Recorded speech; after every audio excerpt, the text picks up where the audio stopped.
Tony is here. We are back with athletics after being fed.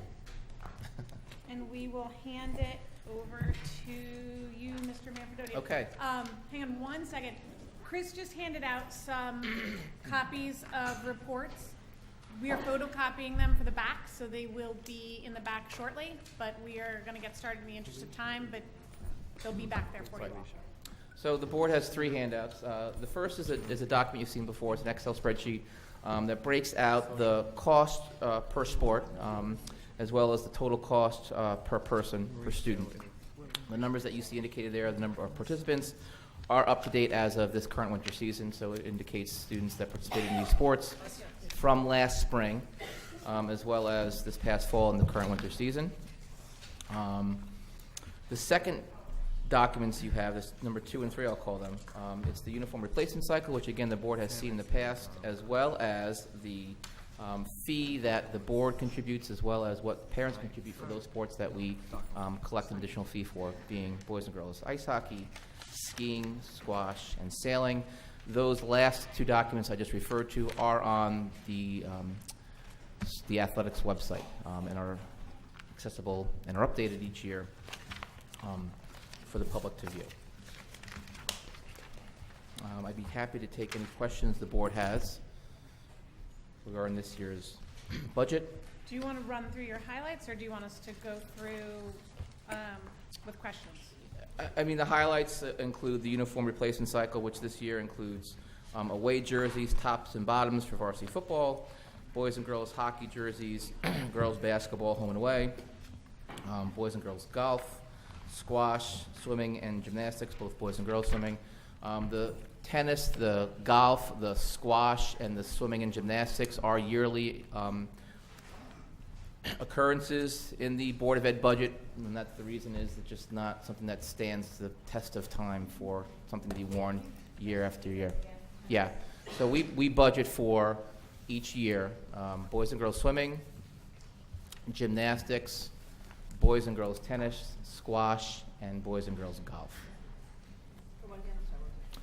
For yearly uniform purchases for those sports, because they just don't stand the test of time to be worn, even if they were reconditioned year after year. So All do those other students keep their uniforms, or they keep them, correct. Okay. All other sports have a 3-year cycle, which we get new varsity jerseys for those other sports. Just a question on that, Chris. Sure. This spreadsheet you gave us doesn't carry the tennis out? Yeah, that's it. It would. It should carry the tennis out. That is a mistake. Yep, we will rectify that. But Every it is in the Board of Ed budget, the tennis uniforms. Correct. Mr. Burke? And then also just staying on the replacement cycle, these don't delineate between when you're getting, I mean, we have some JV teams, some freshman teams. So how are those uniforms accounted for in this flow chart? So what we do is once the varsity gets new, we will have the freshman and JV teams wear the former varsity teams' jerseys. We get new varsity uniforms every 3 years, except for those sports mentioned.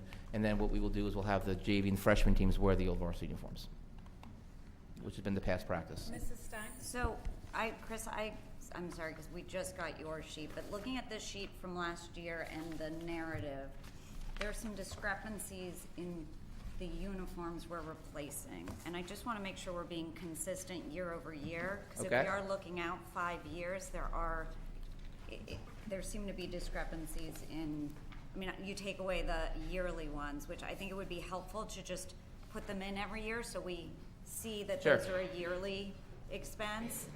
But like last year, for instance, under volleyball, this year we should be getting $2,500 in spandex. I don't see that in 2019, 2020. Yeah, again, that's not a. I guess I didn't consider it a uniform purchase, although it's something that they use for practice and game times. But it is a yearly purchase. I think it'd be helpful if it was on the spreadsheet last year. Okay. I just think we need to be consistent. There are a couple, if you could just take a look at last year's and what you wrote in the narrative and this year and make sure, we get a full picture, including the yearly expenses for tennis, golf, squash, Sure. swim, gymnastics. I think we were trying, there's several of them Yeah, there's a lot. that don't, that Which show doc- on last year's as replacement, Yep, but don't okay. show on this year's. They show us last year, but don't show us Last this year year. they show as due for replacement, but they don't match the narrative. Okay. And maybe you accelerated some in the year? I mean, and this- so that's this is- possible, this but is I a- think we need an accurate spreadsheet Sure. of the uniform. Okay, I can update this and get it out to the Thank administration. you. Okay, I have one question. further questions? Mr. Burke? Just in the actual budget line, so for 21,201, this may be a Mike question, so the salary of 225,006, is that the director and the assistant director? Is that where that, his salary got folded into? I just want, It shows 2 current staff. in the because it says director 2 current staff on line 21,201. line. 397. Yeah, line 397, I apologize. 397 would be the director and the assistant director, or Okay. assistant athletic director. And then the other would be the 2 athletic directors. Okay. Should we break out the assistant AD, or have them together? Can we break? We- I we think could it'd be create good to a- break We can out. create another line, yes. For the next, for the board's adoption, we can go ahead and do that. Yeah. I saw other hands. Keep going. Mrs. Stein? Can you talk about transportation to practices for Yes. teams that don't practice on Sure. site? Yes. And what the philosophy is, and what teams we provide for and what teams we Right. don't provide for? So if a team has a practice that was to be immediately after school, and there is a need for a team to have transportation, we will always provide transportation to an off-site facility. In the instances where there is not transportation provided, it's because there hasn't been an identified need. And we're not going to get a transportation if it's not a needed So when you item. say a need, it's parents requesting transportation Correct, to that practice? correct. Coach. Would it be coach or parents? That would- Not a coach, parent. Parent. Mhm, Yep.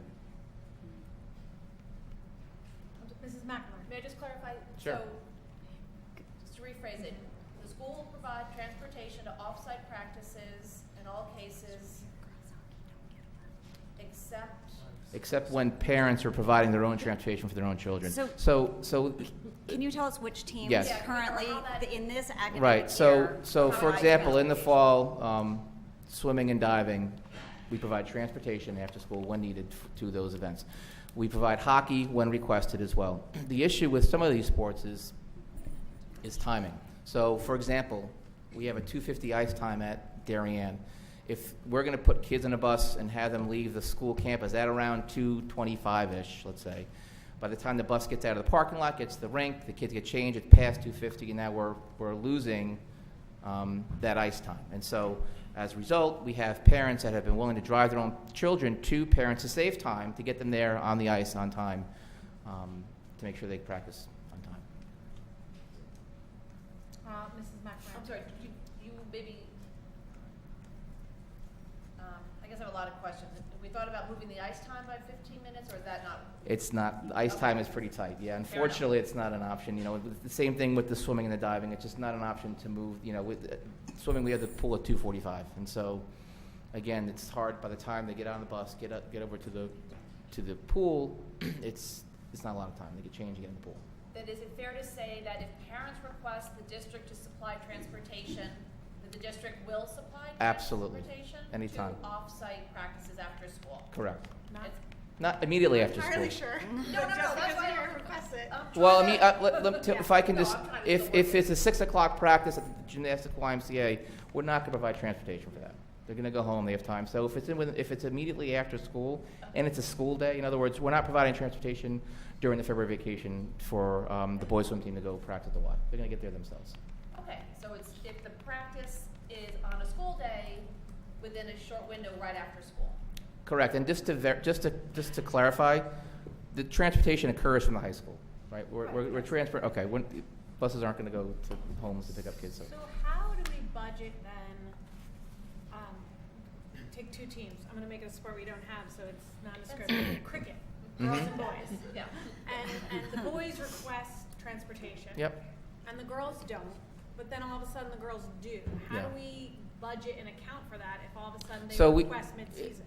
And that you can ask that question really for any, you know, I'm presenting my budget now for next year. You know, I don't know how many JV hockey games we're going to have. We make an estimate, though, about how many we can play. And so it's an estimate. It's the best guess in how many shuttle transportation trips we will need based on what we had in previous years to cover the cost in the budget. We might deny a request in a given budget year if the budget is tight and we don't have funds for it. I'd be reluctant to deny a request for transportation if there's a need there, and it's within reason. In other words, it's a practice on a school day immediately after school, and we have kids who just can't get there.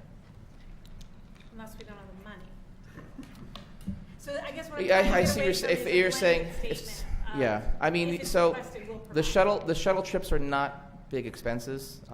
It's, you know, I don't want to throw a number. It's probably $100 or less. It's a one-way trip. It's a quick trip. So they're not big budget items. So typically we can support it within the transportation budget. I haven't had an occurrence in which we were not able to support a shuttle trip because we ran out of money. If it became an issue, we'd have a further discussion, but it hasn't happened yet. Okay. I saw other hands go up. Mrs. McNamara. If I could, prior to that, just to follow up with, it would be $56 an hour is what the run would be for a bus in district. In district. Right. Okay. What I'm trying to do is just couch the idea that if it's requested, we will provide it. It seems to be a budget concern and a matter of appropriateness. It's Correct. not just a parent request. Well, you know, I think we want to try to avoid just having a bus sit there for the sake of having a bus sit there, because if it's One not parent being, requested. right, that's, because we get charged for that also, Yeah. if it's a no-show. Mrs. McNamara.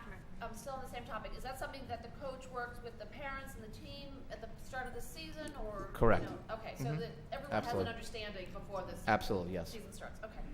Different topic, I don't know, can we move off transportation? We will. We'll come back to you. Okay, yeah. Mr. Mine is Brown. not transportation. Okay. Line 418, professional development.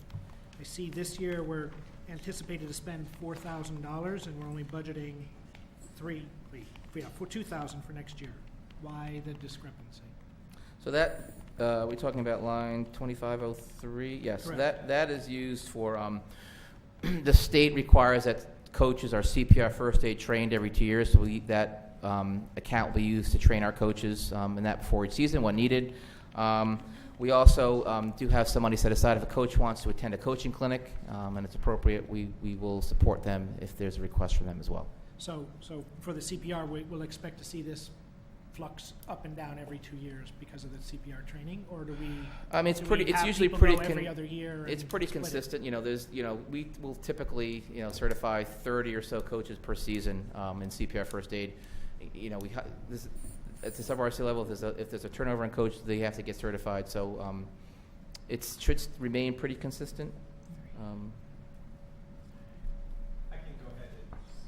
I can go ahead and provide additional information as to where we currently It's a are small number right now. right Right. But we've hit the we're over the budget as of now. Yeah. We've spent Okay. 41. So I can give you the detail at the next meeting. Mrs. McCammon. Is CPR the only kind of professional development we provide to our coaches, or do we do anything else, like the? This is phys ed and Yeah, so, athletics, right? it's phys ed, but we also will provide, coaching module, CEUs for coaches as well. Coaches have to have, 15 hours or 5, CEUs or coaching modules every 5 years to retain their coaching permit, and so Okay. we will support, Okay. coaches And that's to what- attend those modules or sessions as well. We will also bring folks into the district to train, Okay. yeah. On like how to run a team and. It's more general philosophies. There's 30 or so state Department of Education approved coaching modules that cover a wide variety of topics Okay. Okay. that coaches have to attend, have to take every 5 years. Okay. Thank you. Mrs. Ritchie? Just could you give a little more description on the uptick in athletic training supplies? Yes. And is that something that we're gonna see that level No. going forward, or is And it so one time? one of the, and it's mentioned I think in the narrative, one of our ice machines, we have 2 ice machines at the high school. One is on its last leg. We last repaired it a few months ago. It's it's beyond repair at this point, so that's for a brand-new ice maker in the training room. If that's for the ice machine, can we see it move down into equipment? Yes, I can move that into the equipment line. Thanks. What is the dollar amount for that? $5,500. So it is 50. Mhm. Mrs. Stein? Thank you for this spreadsheet on the cost per category. Can you just talk to us a little bit about the coaches, number of coaches per team, how you come at is there a formula you use? And volunteer coaches versus paid coaches, what standard are we using to hire them?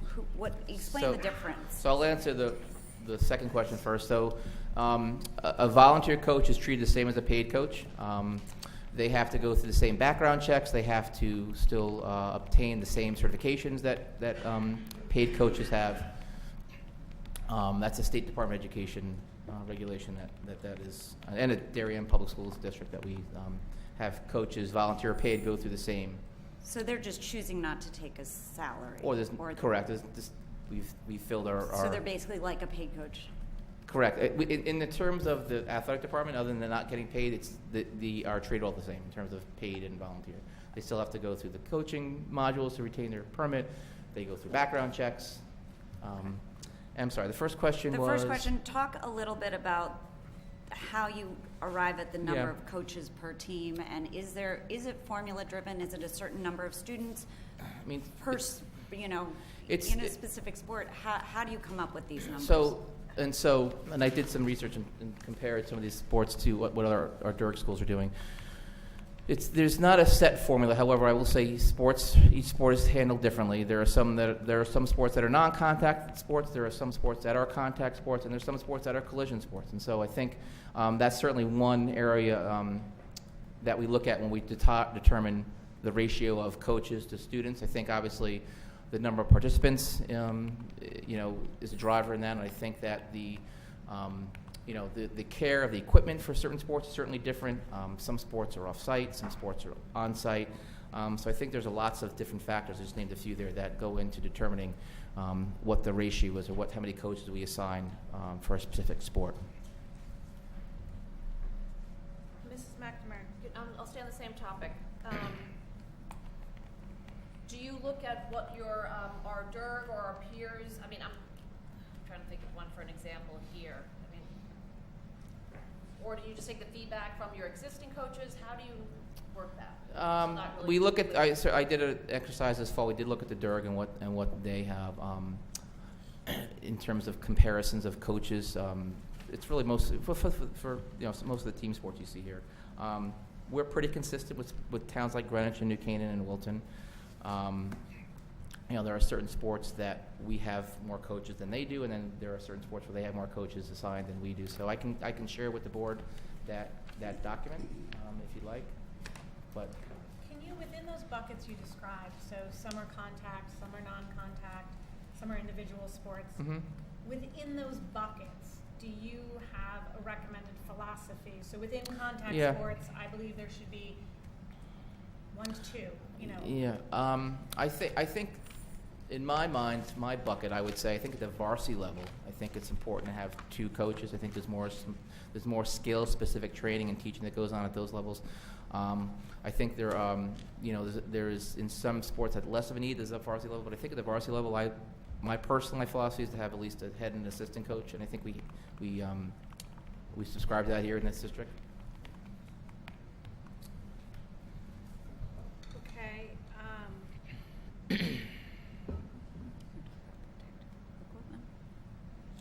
right, that's enough. I gotta think of my question the way I want to say it. Yeah. Mrs. McCammon?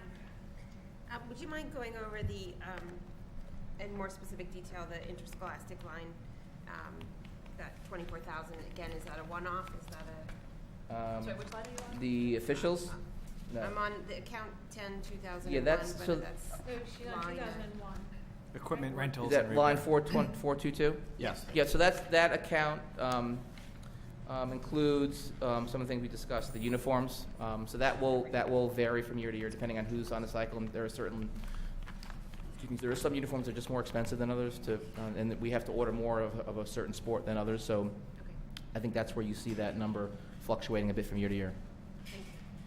And on the, if I could, on the spreadsheet that he handed out, Chris had handed out, 10-2001, it details each individual sport, but as well as the amount of supplies, fees, and rentals that fall into that category. It may be helpful as you move forward. So can you talk about protective equipment? Sure. So we, Boys lacrosse and football are highlighted. yes, so we have, in this district, have purchased replacement equipment for boys lacrosse and football. We do have everything reconditioned at the end of the season. The things that are not usable anymore, we replace, and that's within this budget here. Can you give us, on that topic, the helmets? Mm-hmm. So can you give us an update, because we discussed this summer, Yes. the new Vices helmets and students getting waivers if they're Mhm. bringing their own helmet. What percentage of the football players Yeah. had the new helmets? Did you get the waivers? How are you handling reconditioning? So the waiver included, understand that they had to recondition those on their own. They had to provide proof of that. We had about 20 or so students that bought helmets. So out of what do we have? 132 football players this year. So you do I think between 20 and 25 bought the helmets, and so whatever that percentage is, probably a little less. Obviously, less than about 20% or so. Well, if you look at 25, bought those protective. And have Helmets. they filled out that, Yes. all the paperwork is Yep. covered? Mhm. Okay. And so at this point, given that that was kind of the first year that people had asked to do that, have we made any adjustments in our budget? Or are we still kind of holding, We're holding firm. We haven't made any Okay. adjustments based Okay. on that. Correct. just to reiterate, we had 4-star rated or 3-star rated helmets. We just have, like the Vices, so- Yes, it's a we different have. model that It's they a new, chose to. Vices is a newer for those. It's a newer football helmet on the market. We have very good, highly rated, safe products that the Rydell helmet's a very safe, very good product. Mrs. McNamara. Staying on protective equipment, can you talk a little bit about the philosophy as to why we, I'm sorry, let me rephrase it. Is it correct to say that the only protective equipment we supply are for those two teams? And then, if that's correct, could you tell me about the philosophy as to why only those two teams? I'll throw out, for an example, life jackets for the sailing team, helmets for the baseball players, so let's talk about that. So the life jacket for the sailing team, again, we do have some that are available to students to use, although most students will come to us with their own flotation devices. Baseball, softball, same thing. We do have some that the district will purchase. However, we find that most students, because they like to have the fit of their own helmet, they have their own helmets that they use. But we do have some available in sports like baseball and softball, that the district purchases as well. But, I'm sorry, I don't know the sport, only that they wear helmets. Mhm. Why is it that they choose to wear their own, or how is that different than lacrosse? I just wanted to say, if you take sailing, for example, the youngsters who are involved in sailing do a lot of sailing on their own with their families or independently.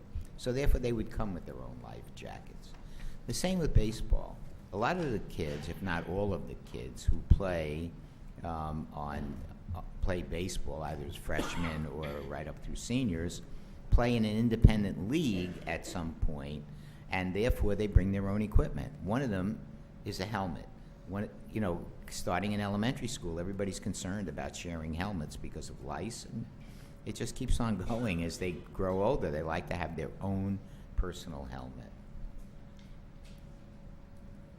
And girls lacrosse, my biggest They don't wear helmets. headache for 100 years. I don't understand why the girls don't have helmets, but the FCAC won't give them helmets and won't permit it in play. It makes no sense to me, because I think it's just as tough for girls as it is for boys, but No, they... that's right, that's beyond, that is not today.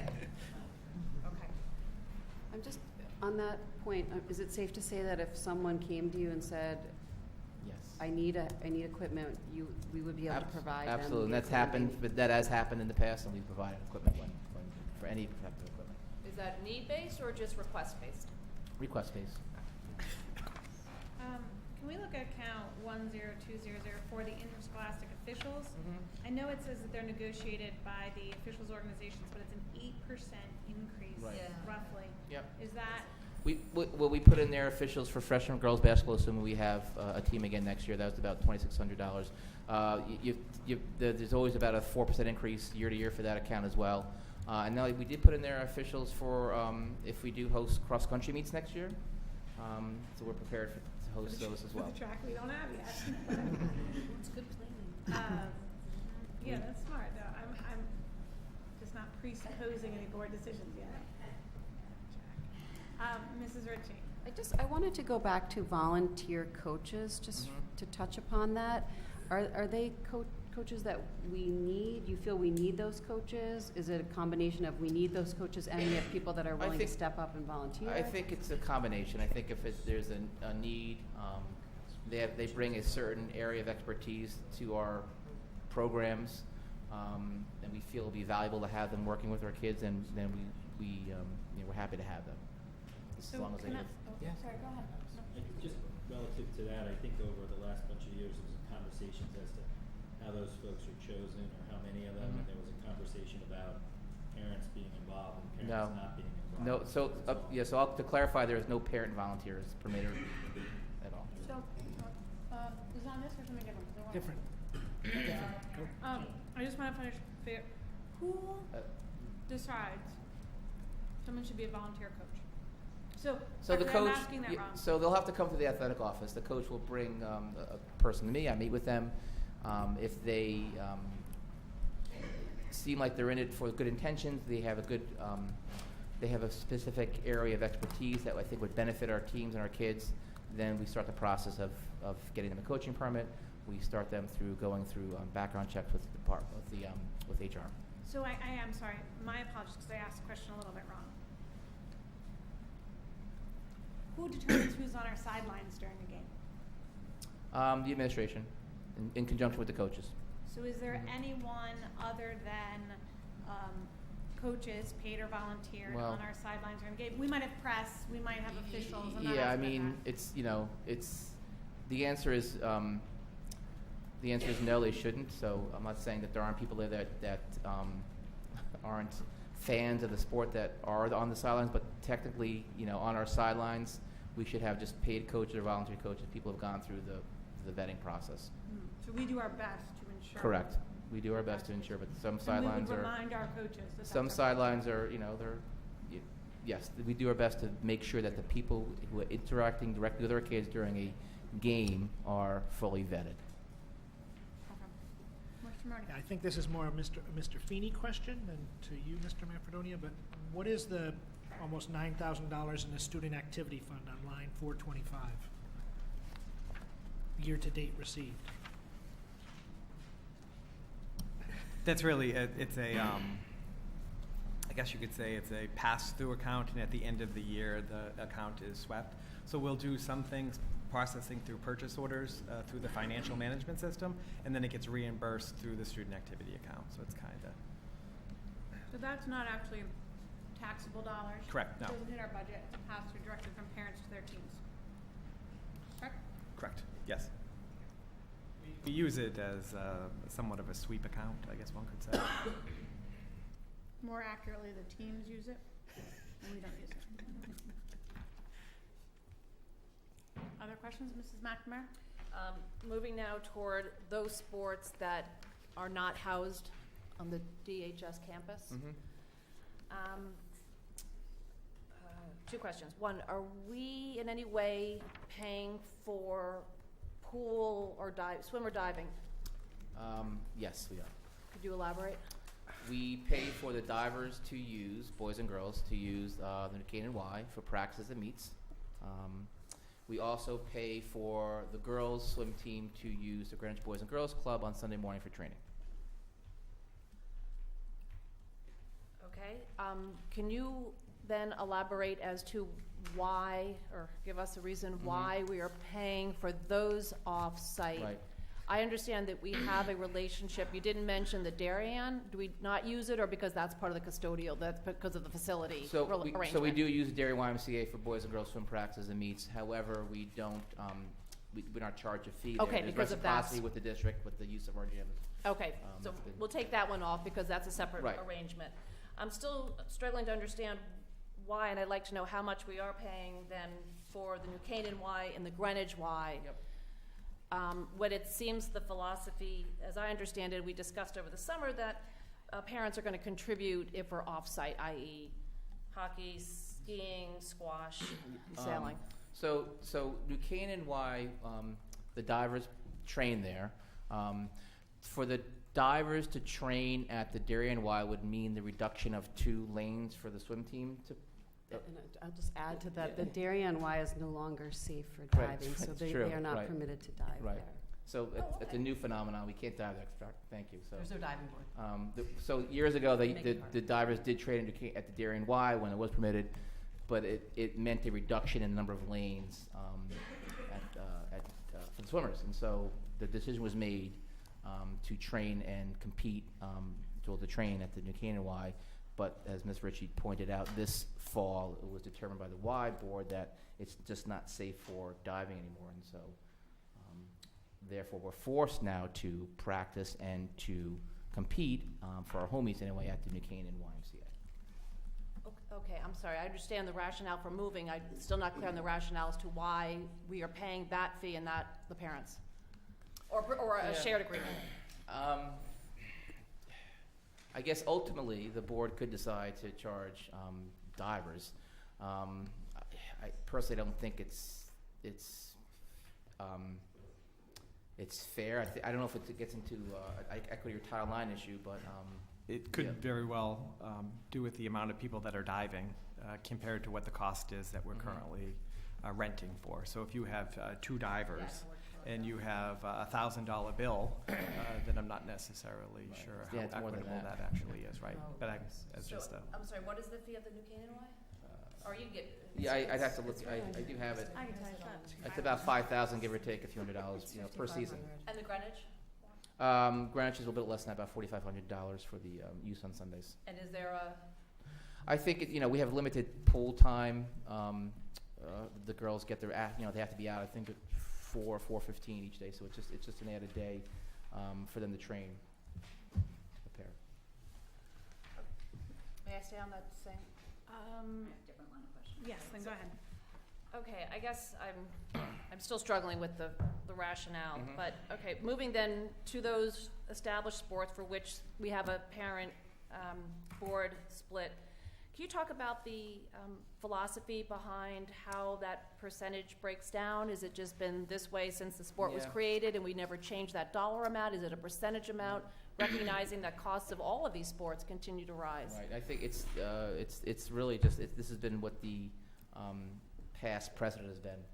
So it's for we're fixing our contribution amount, not our percentage amount. correct. Mrs. Stein? It's more a question for Mike Feeney.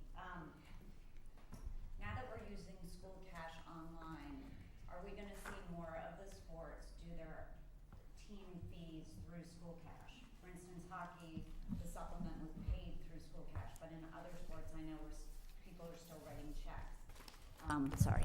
Are we gonna make that transition so that you can pay for your team fund online? When? They should be doing it now. They're not. But that depends upon when we actually went online with live. We didn't start at the beginning of the year live Got with it. this, so we may have missed a couple of those sports, but I know that at least my understanding is the January sports, December, January, should be utilizing that. I can follow back up with. We can have an offline discussion, but are you talking about Like about a the fees team- that we collect for hockey, or are you talking No, about? like for instance, for track and field, you got a $75 okay. fee. I had to write a check. Okay. For field hockey, Right. you had a fee. You wrote a check. For I don't know about other sports, soccer. I can So only speak to the sports. we've pushed it out where that's where they should be utilizing that for everything that is a district operated expense. So I'll follow Aside back for up with paying that. for ice time for hockey, I've not heard of a Okay. team that is using Okay, it. we'll So have- can you confirm and Sure, we'll have an offline conversation Definitely. regarding that. thank you. I will. Does the It may be because it's activity account, and do But we that is charge still on the activity account? Checks? I think, We're pushing everything to Everything's be supposed to be school cash online. Right, so I'll follow up with that so definitely. I'll have maybe an for answer the you by spring the next- sports, make sure starting with, you know, all of the spring sports that the captains' parents and the coaches understand it's online. Mr. Becker? You know, just looking, and again, thanks for this athletic cost by category, but when I look at this, like the swimming, just the total cost per person, and where, you know, it'll say, is it diving for boys, Mhm. you know, $6,000, Mhm. and it's almost like a misnomer, because it's not that that's so much the cost, because if the Y was letting them dive, it would be for free. It's like if you just look at this with sort of the naked eye, you're like, Yeah. oh my gosh, why is it 6,000 for one? And just to say, well, we have to pay like rental at one place, or let's say the girl's going to, Right. you know, Greenwich, because the reality is, should be spread over the whole sport. Yeah. We're just lucky that we have this deal with the Darien one. Right, right. You know, if you look at that, you know, we only have, at this point, 2 boy divers. The rental fee doesn't decrease because we have less divers. It remains the same, so. It seems like a big number jumps out at you, but your point's well taken. Can I go back to the coaching ratios? And I'm sorry, I'm doing it quickly because we're just getting this. But I took a spring sport, fall sport, and winter sport, girls and boys. If I look at something, and I tried to pick things that they might not be in your bucket, I put them in my bucket of contact sports. Okay. Right. If I look at lacrosse, Yep. boys are 15 kids per coach, girls are 13 kids per coach. If I look at soccer, it's 22 boys per coach, Mhm. 19 girls per coach. I took hockey. I'm not really sure that's a great comparison just because the numbers in general are smaller, but that's roughly 12 kids per coach. It seems even in, maybe the coaches aren't requesting it, but it seems like even within contact sports, we See- have varying Yeah. numbers. And football, I'm not even Well, so I putting would, in here because I got 10 coaches for yeah. 100 plus 37, kids. yeah. So I think, you know, so take a sport like lacrosse or hockey. I would categorize that in my head, in my bucket, as collision sports. I mean, there's just there's a different level of physicality that occurs in those sports versus like a soccer or a basketball. I think those are certainly contact sports. I think there's a different level though, with some of those other sports that we were just talking about. So as a collision sport, they need more. I didn't even No, put in I'm not saying that's the only volunteer reason. coaching. I'm not saying that's the only Yeah. predictor, but I think that's one of a host of things that we look at when we look at the ratio of coaches to participants. Look at specialty coaches, for instance, a defensive coach or a goalie coach, or how is that Yeah, factored that's- into your equation? Yeah. Because certain sports I know have goalie coaches, I know some don't. How do you look at the expertise of those coaches? Again, so each sport certainly has its own set of standards and its own set of expertise that would require a specific goalie coach for a sport. I mean, if you look at this, you know, this list, there's probably a lot of different goalies on it that would require and request a goalie coach. And so I think, you know, if the board were to support that, I mean, that's a big ask because there are lots of different sports that have goalie coaches. But I think at this time, I think we have an appropriate number of coaches per students for our number of participants. Excuse me, when you make a decision about coaches in specialty sports, don't you look at what goes on in other districts? We do, correct. And what do you find? I think if I have a document I can share with Mike Feeney this week, but I think we're pretty consistent with the overall number of coaches. And look, if a coach has, let's say, 5 coaches that they're on their staff, they can hire we can hire a specific skill set for a person of those 5. I think sometimes coaches are hiring people, you know, to fill a need, and if a person actually comes with a background of being a goalie, it's certainly beneficial. Take track and field, for example. It's hard to find a specific pole vaulting coach, and so we try to, when we hire an assistant coach, find someone with a pole vaulting background, but it's not always the case. So more compelling to me is what Dr. Landon's talking about. Is there a general acceptance across, I'm a soccer parent, I'm less likely to believe that soccer is not a collision sport, given Okay. it's the number one Okay. sport for concussions. Mm-hmm. When you're talking about protective equipment. And you Right, talk about, right. yeah. Yeah. But I guess what I'm trying to get at is the board has actively tried to allow coaches their own philosophy on cut, no cut. Yep. And mhm. we have actively tried to not get into that, believing that coaches understand their sports. But without ratios of kids to coaches, I'm not entirely sure if we're understanding how and when we add a coach as a financial expense. Mhm. And I think that's concerning. What's the process if a coach wants an extra coach? I mean, it's a discussion with myself and it's a discussion with the central office administration. There's a need and a support there. And I think, like you mentioned, the cut versus no cut certainly does come into play, whether it's going to be a cut sport or a no cut sport. And anticipating number of participants, I think, comes into play as well. Okay, so with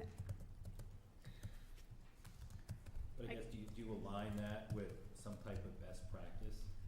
Again, And I so think that's where, I mean. yeah. The question is, should we come up with, Right. should there be a I guess my thing is you might be incentivized to become a no-cut sport if you'd like an extra coach and you Yeah, can't get one. I- And or the reverse is you might say, no, I want to keep my Mhm. team small, but I need a specialty coach. And Yeah, I think those are- therefore, I think you- those are two different conversations, though. You know, asking for a specialty coach versus I don't want to make cuts now and I'm going to ask for a separate coach. You know, I think there's benefits to that. I think that that could become problematic as well if you're going to decide to not make any cuts. I think there's issues that come with that, especially for specific sports. The specialty coach thing, it's a catch-all because if you give if one team is given a specialty coach, I think you'll see lots of requests for different specialty coaches. Again, the goalie coach. Yeah. Going back to What that. teams do we have specialty coaches in? We try to hire people with special expertise in football, and certainly boys and girls track. Those are two that jump out at me. field hockey as a goalie coach? Swimming, if you want to count the diving coach. Field yeah. hockey as a goalie coach. Field hockey. Ice hockey? It's a volunteer, though. I mean, that's not a paid, that's a volunteer position. Thank you, audience. Does ice hockey have special ed? No, No, No. I don't think, no. not that I know of. So no. lacrosse has no specialty coaches. Those are all lacrosse coaches. Correct. I mean, we've had in the past, I think a year or two ago, we had someone who was specialized in face-off, but that was a volunteer. That was someone who was coming back, who had played for the program, and wanted to come back and volunteer. So, I think, Would it help too, to me, 132 players on the football team, 10 coaches and 4 volunteers, how does that break down between yeah. varsity and JV? So this past year, we have 2 paid Board of Ed coaches at the freshman level. We had a third who was a volunteer. At the JV varsity level, so that would mean that we would have the remaining 8 paid coaches, and then we had 3 that volunteered. But you have to remember, sometimes these volunteers, they're not there every single day. They can come when they come. It's not a consistent delivery of them being able to attend every practice and game. So, although they're, it's listed as 4 there, it's not a true number of 4 because they may come once a week if they can, or once every 2 weeks in some cases. We just label them as a volunteer because we had them on the books as such. Well, I think it's a good point that's being raised about what the coaches and what they do. I mean, I guess the question would be, for instance, if you had 20 less kids across the football program, between the 3 teams, would the coach and would you think that 10 was still the appropriate number because of coaching on how to hit and all that's involved? And I guess that Tara made the point before, is it number driven by the amounts on the team, or is it because, the nature of the sport and you have 3 teams, you need that many coaches? I think it's both. I think it's both number driven. I think it's sport specific. I think to answer your question, if you had 105 kids, I think we'd still request 10 coaches. You know, it would depend on the breakdown of how many we had at the fresh level versus the JV/varsity level. You know, in a sport like football, the JV and varsity, for the most part, will practice together. I mean, there's certain times when they're separate. They certainly, you know, will separate when it comes to, you know, depending on what the skill of the day is or what the practice plan calls for. But they compete together, obviously. But there'll be a time when the varsity and JV kids are together. There'll be a time when they are separate. And so they're, you know, as such, there's resulting as you're splitting those folks up. So I think 10 would be an appropriate number still, you know, if that number were to dwindle. And we've seen all these numbers fluctuate, you know, over the course of 5-6 years or so. So we've seen them fluctuate, but even if you take your comparison, like, and I'm doing the numbers. I'm not picking it because my kids play soccer at all. But Yeah, I'm so- looking at soccer's 22 and 19, and basketball, which you compared to, are 8 and 12 for coach. So I do feel like I'm not sure how we're adding staff. I'm very sure how we add teachers to classrooms. I'm not sure how we add staff to our teams. I'm not opposed to it or for it. I'm just not sure how we do it. Yeah. I think it also depends if we have, like, for example, this year we had enough for a freshman girls basketball team. We haven't had that in the last 4 or 5 years. I think if there's a trend that comes through that we all of a sudden have a growth in a specific sport, we'll support it. There are other sports where I think, you know, in another year or so you might not see on this budget presentation anymore because it's dying. I don't want to pick sports out, but I think there are sports that you may not see here anymore because there aren't many number of kids participating in it anymore.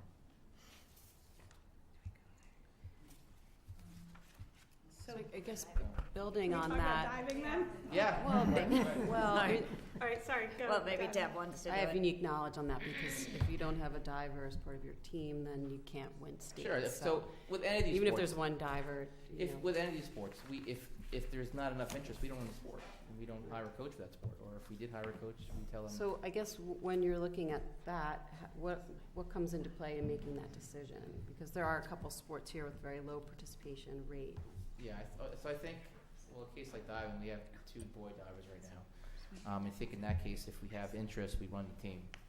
I think in other sports, I think it's sport specific. If you don't have enough members of I'll use cricket again as an example. I don't want to point one team out. Let's stick with cricket. If you need 10 players to play cricket and you only have 6 that come out that interested, you probably don't run the team. There are options in the surrounding area. The CIAC will allow you to co-op with teams, so that could be Right. a way to alleviate if it comes to that. So you don't necessarily have a threshold, but if you said some of these sports may disappear. Thanks, Dennis. But you've got to have some type of threshold. It's like the conversation around clubs that we always have with the high school as to Right.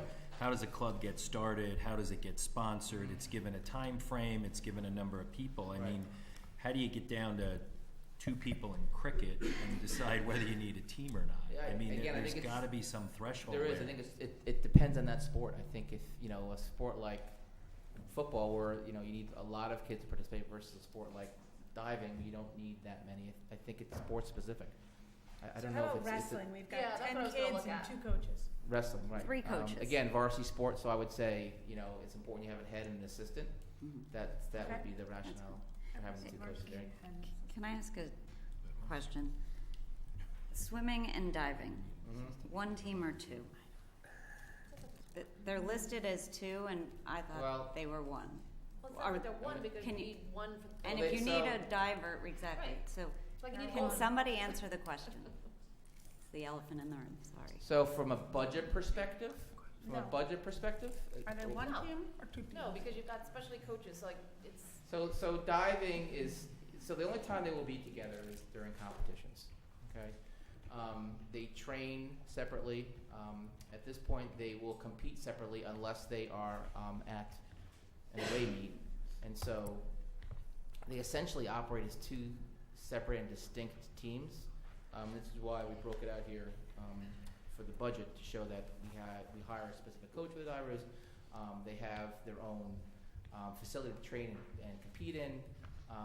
So it's, then there's other social aspects that go into that, into these programs. But I think for the purposes of the budget, it's 2 teams. The only time they are together is for competitions, and they score their points together, so, So Put that's, these together.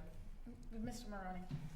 Yeah, I have a follow-up question to that, or a different, maybe a different tack to that is, we have a reciprocity agreement with the YMCA, The Darien one. the Darien YMCA, and in years past, they used to dive at the Darien YMCA, and the meets were one meet together. Now they don't, because the Darien YMCA's diving board no longer is safe to use, and it's no longer even in the Darien YMCA, as well as the pool is only 10 feet deep, which should be 12 feet deep, but it was grandfathered, but some schools don't want to dive there.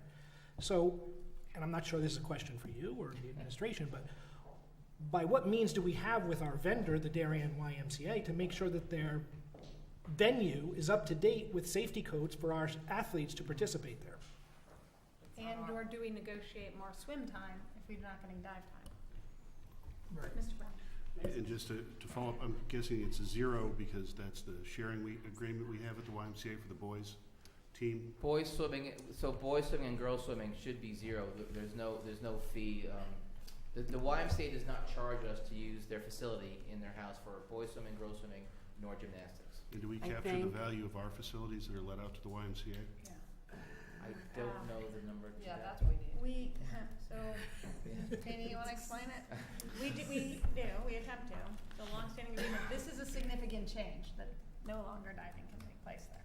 Yeah, no. Right, it's this is Got any different. thoughts for me? an important part of that conversation. Okay. Yeah. I believe it will have to be a negotiated conversation. But this is a new change this year, so it makes sense why it has Yeah. not yet been addressed. Can I put a caveat on what you just said? I understand if what you're saying for budget clarity, swimming and diving are separate, but if we're saying that they're 2 teams, and I am running a sport with 2 children, But you have to, because those points count towards the overall. I don't have to.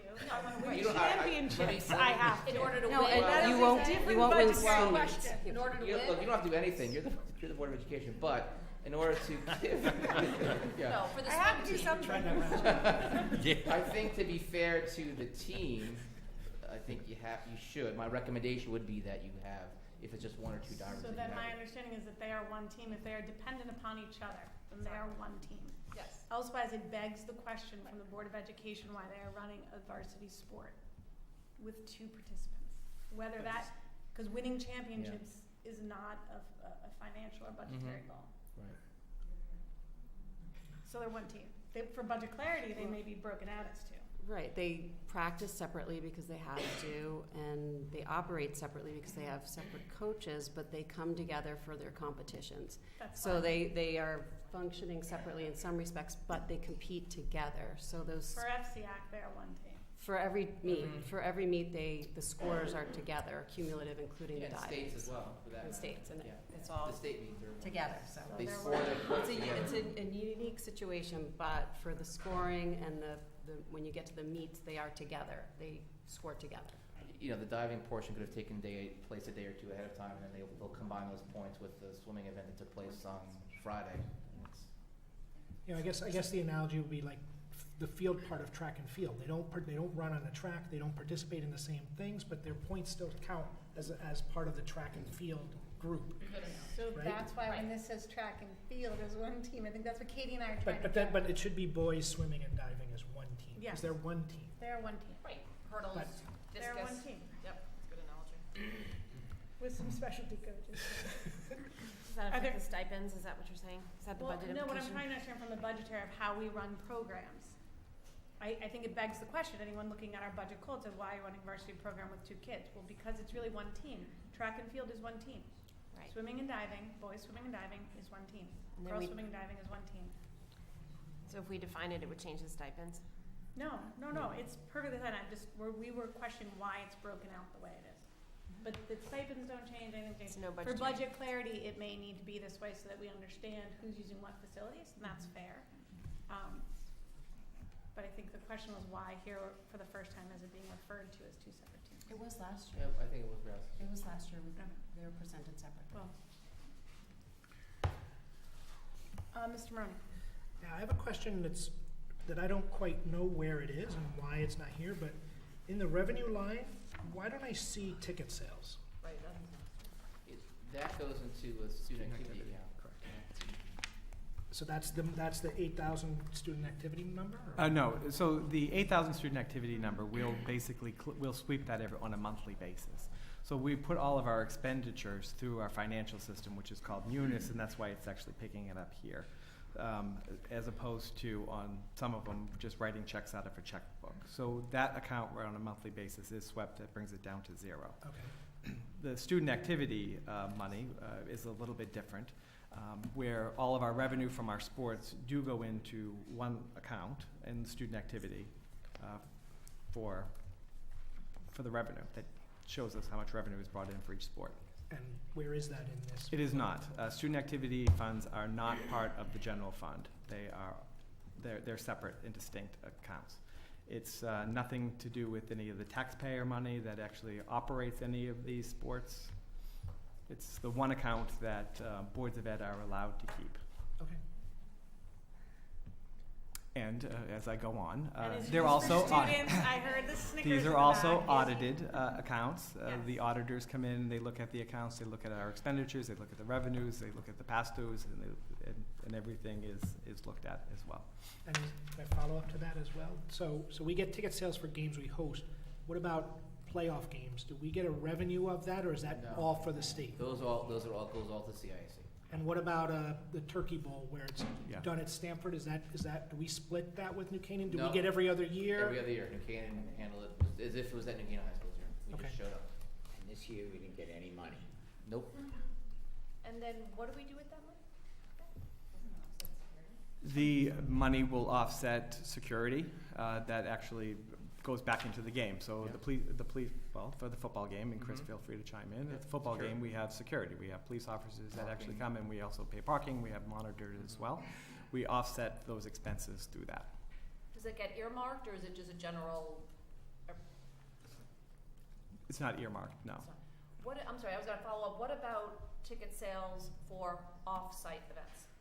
So i.e. hockey, yeah, Ice hockey. we, that's the rink keeps that, and they just give us a reduced rate for the ice for those games. We only sell tickets to the boys. Only boys, not Right. girls. We don't get that money, that they just reduce the rate for the ice for those games. They reduce the rate for the ice, Mhm. and is that savings passed on to the team, or is that comes out of our percentage? That comes out of your, so when we contract with, Oh, okay, so it's just a general yeah, pot. right, Got it. yeah. Okay, thank you.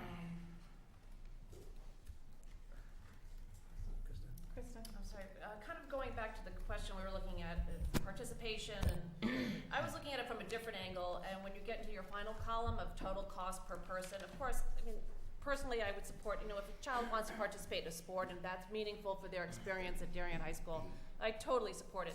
Do you look at the total cost per person? Is that ever, we mentioned wrestling, for example, that's,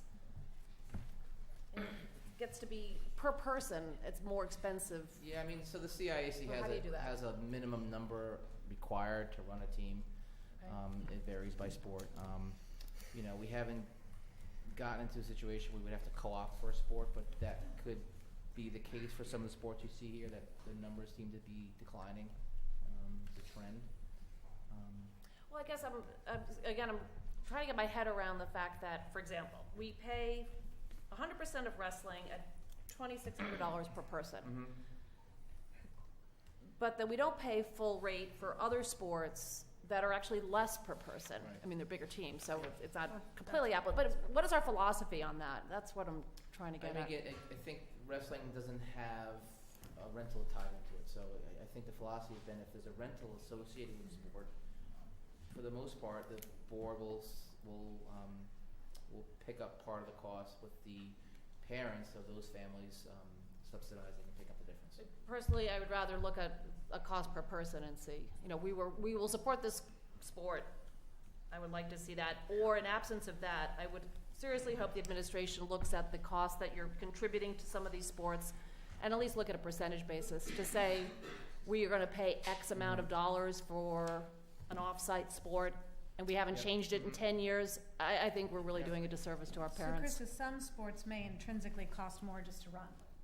No, So I don't the know that aspect a of the flat cost fee, per like wrestling person. is a mat, and I don't even think they It's- wear well, even singlets the mat, I anymore. mean, you know, No, but mat the we've cost had- Yeah. per kid is $2,600 for that kid to participate. Well, you look at two Because coaches, look at well, transportation, it still costs the the district, fees. to our taxpayer. But then what you Right. could argue is what you'd have to do is look at a similar divisor, so 10 kids per team, what would it look like? And you'd have to, so ice hockey intrinsically costs more than wrestling, which is a mat. So you're gonna tell kids unless they have an expensive sport, a lot of kids are not gonna run it, like, No, you could say that we will support the sport at a rate of $2,500 per person, and any rate above that is gonna be picked up by the parents. I mean, that's a different paradigm in which to look at it. But more importantly, if we're going for these off-site sports, I would like the administration, or would hope that we look at it, that we will increase the percentage, We can- or as a percentage basis and not as a flat fee over 10 years, where it costs to operate Can I make a facilities. motion to table this? I think you raised some important points. Where we got this summer was that when there's an external site rental, that was our basis. And I think that's where we are. I think some of this conversation is somewhat programmatic. Right, no, And it's so more for the future. I don't think that it's unworthy conversation, but I'd like us, if there's budgetary impact, I'd I like do to think have we it spent like otherwise. 5 hours coming up with a baseline this summer, and so that was the baseline we came to. At some point, if we wanna revise it, it's fine, but if we just did it in August, it's hard to revise. In terms of Chris preparing a budget, it's hard to say you should revise it again, you know what I mean? No, I would just like to looking forward, that the administration would look at a percentage of that offsite as opposed, that we will Yeah. continue to fund it, The but we will offsite- look at a percentage basis and not a flat fee. And the funding formula. I mean, I Right. think, in terms of Yeah. how, both fine to, but I just think for today. Yeah. Yeah. Are there any other questions on, athletics? The audience? I'm not there yet. I'm still on the board. Hang on. You can get your progress. Any others? Jack went home. I'm gonna take place. Okay, all right. Mrs. Voigt. Vote, sorry. Okay. Actually, some of your comments prompted a question. We are going to treat the swim and dive team as one team, because they should be one team. Then perhaps the teams as a whole can cover the cost for the divers, and you spread it out amongst all of swim and dive. There's a suggestion. That suggestion was brought up and discussed last year. But continue. It's being brought up again. Okay. I just want to make sure. So my daughter was a field hockey goalie, and as Katie knows, equipment was taped to her body this year to protect her because the equipment was literally falling apart, and she was asked to keep duct tape in her locker, and the volunteer goalie coach would get down on her knees and literally tape the pads to her body. And then the screws on the helmet got loose, and by the end of the season, she did have a concussion from a helmet moving around on her head that she didn't want to tell anybody about. So my question is, have you budgeted for new field hockey goalie equipment? Okay. Just want to make sure that's there. I have purchased it myself, just in case you didn't, but did want to make sure it's there. Okay. Is that great. part of a replacement cycle?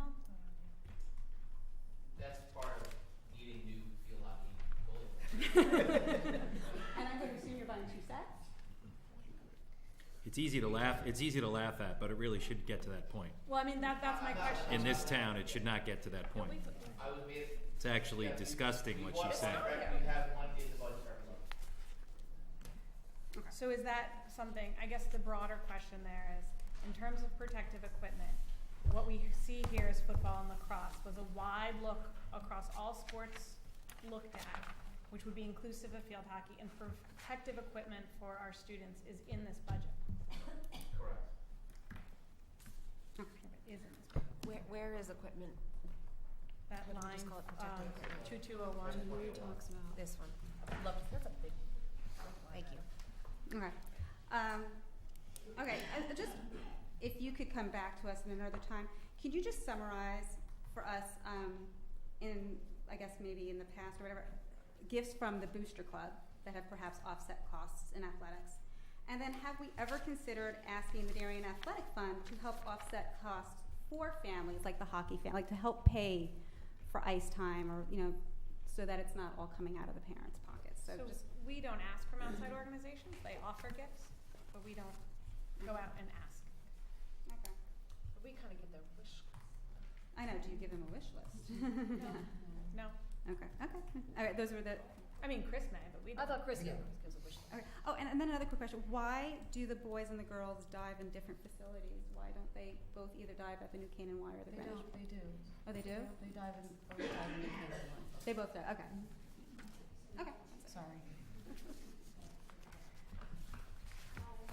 The first one should be quick. It's just on these two spreadsheets, the parent contribution, the totals don't line up with any of the totals. Sarah, can you address your questions to the board, please? Sorry. There's a discrepancy I'm noticing on the handouts, but maybe I'm reading them incorrectly. It's the handout that has the Board of Ed contribution, parent contribution, along with kind of the total per, don't seem to be What's your the total same number that you're? So if I look at like girls hockey, where it says the total on this spreadsheet, it says 44,000, whereas here it says 29,775. And if I look down across all of them, they're all kind of equally. Boys hockey on this sheet says 82,000 as the total, and the total here is 53,500. So I'm just not sure if they're different years. That would make sense. No, But that- they're very, You have to add to the total. Right. well, I would think the No. total. I would think. No, that's just to rent the ice time. This is The other just the time is the rental. coaches, the officials, the transportation. This sheet is just the rental of the outside facility. Okay, Correct. so it's just the rental number. No, Okay. that doesn't add I up don't either. It's Wait. Well, all right. Anyway, I'm just noticing that they're different. I don't know if it's not labeled. I want to make sure it's. I'm looking at the thing. The other thing, I think the board was getting to this, but I just want to highlight it. It sounds like we're not getting what we used to be getting from the Y in the trade agreement. So like it could get the tax or the town through house basketball, we're paying mightily for the time another way. So just going back to the Y and making sure that we're getting. So to be clear, the diving board just came out this fall, and so it's an ongoing discussion we'll have to have with the Y, but it came out, I think, mid-season this fall, so that's part of why we haven't And had I this don't know, conversation. were we always paying for the Saturday with the Yes. Yes. girls' summer? So that's Sunday. Okay, all right, thank you. Just a quick question. Do we keep track on boys versus girls, the provision to give an equal opportunity to play? Because I didn't see the breakdown of boys versus girls of sports, but I'd be curious because it does look like we offset a lot of the girls' things for cross country and track where there are higher numbers there. But obviously then there are lower numbers where there are cases where there are cuts. And then I also wanted to ask if we could consider including unified sports on the Darien High School athletic uniform replacement cycle, because it's not listed on the replacement cycle, but it looks like all the other sports are. That's fair. Chris, where are we on their uniforms? Okay, so if we could just update that spreadsheet to show that. Hi, I'm Clara Sartori, and I had a couple of questions. One, last year there was a recommendation to get an intern to help out. I wondered if anything happened with that. You don't have to answer today, but was interested in that. Two, how do you show gifts that would affect the cost of running these sports? I think Mrs. Boyce mentioned the Booster Club. Unfortunately, I am the recipient of a number of emails in which I've heard that coaches want to do cash and are doing it. So there must be something offsetting. Want new what? Pardon me? The coaches want new. They want cash. They want cash. They want access to cash. And I know you've made an effort. In fact, I thought at one point when If I you saw. could maybe let us know what those emails are. Oh, Because maybe I will. Okay, anyway, I guess if somebody is giving gifts and gifts are offsetting these costs, I guess I would be interested in knowing how you would show that here, because that certainly affects the total overall cost, right? So I believe, correct me if I'm wrong, anybody, what you see in here, in your budget book is what the board pays. There's board not an expenses. offset. Okay. That if there are additional gifts, like you'll see the Darien Athletic Foundation come with the track, you'll see Blue Wave Boosters comes at some point with filming and taping. Right. Those are, but everything you see in here, there's not an offset. This is what we pay. Right, Does that but I make guess sense? at some point the board approves gifts at a different meeting at another Yes. time. And these So are not these items. It's not these items, but might there be an addendum to some of this that says we got this number of gifts for athletics, or, just so you can kind of match the two I up. think, Chris, you have it from the summer offsite where it said like various things like lacrosse gloves that were donated by DY Lax or whatever it was. I think you have that spreadsheet that shows. There's something, is there a meeting in June that? Yeah, June. Go through Yeah. all the gifts in June. That would that review, are- the board reviews all the gifts. Yeah. that are given to the board. But those documents, those spreadsheets I looked are not online, but we do have them, Claire. So Chris in has them. June, to be clear to everyone, we go through all the gifts that are received.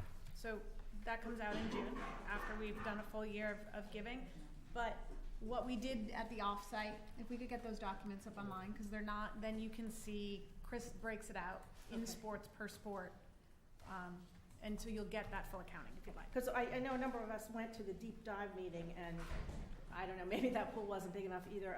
It just seemed like we didn't get out of it what we hoped to. So maybe you had a meeting somewhere else where you fleshed all these things out. No, it was in that meeting. He provided it in that meeting. Did you? Okay, I didn't get it. Anyway, and the other thing was, just in talking just now, you talked about people who are on the sidelines of football and lacrosse games. That most of them are coaches. You know who they are. I would think for security reasons, you folks should know who everybody is.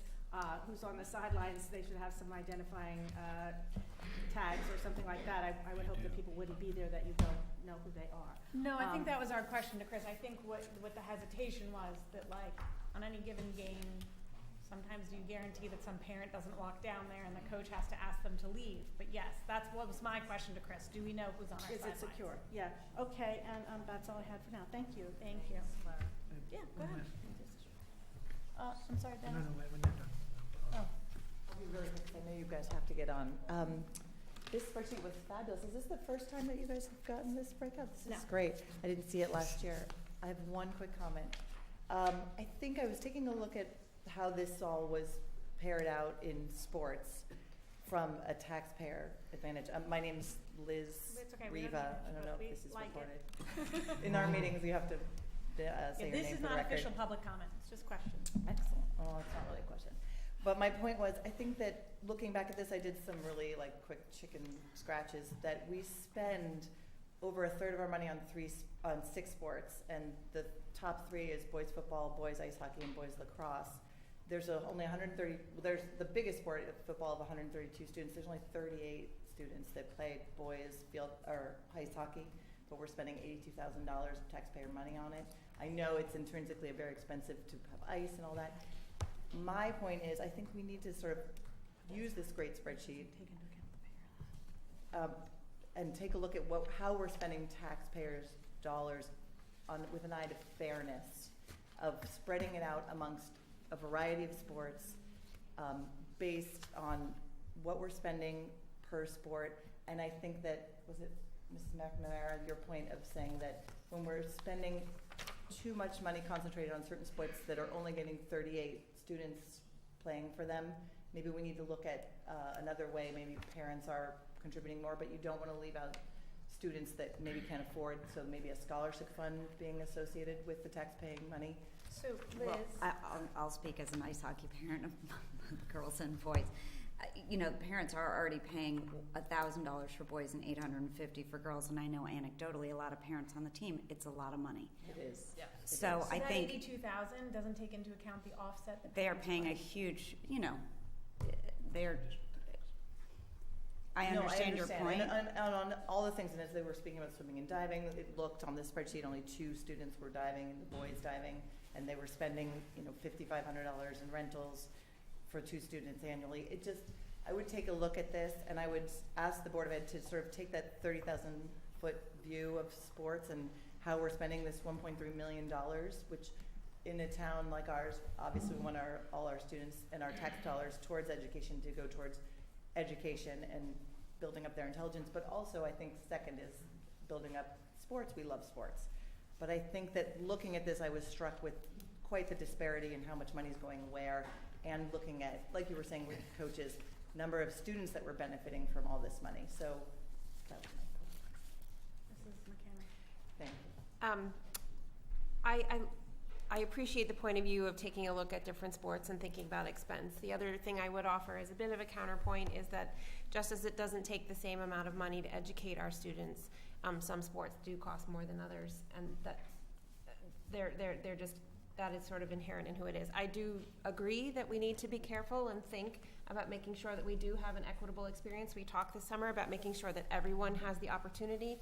So I think we need to be clear about what our organizing principles are, so that, to everyone, that we want to make sure there's an opportunity. We offer a diverse set of sports, but that we are looking for equity, not equality.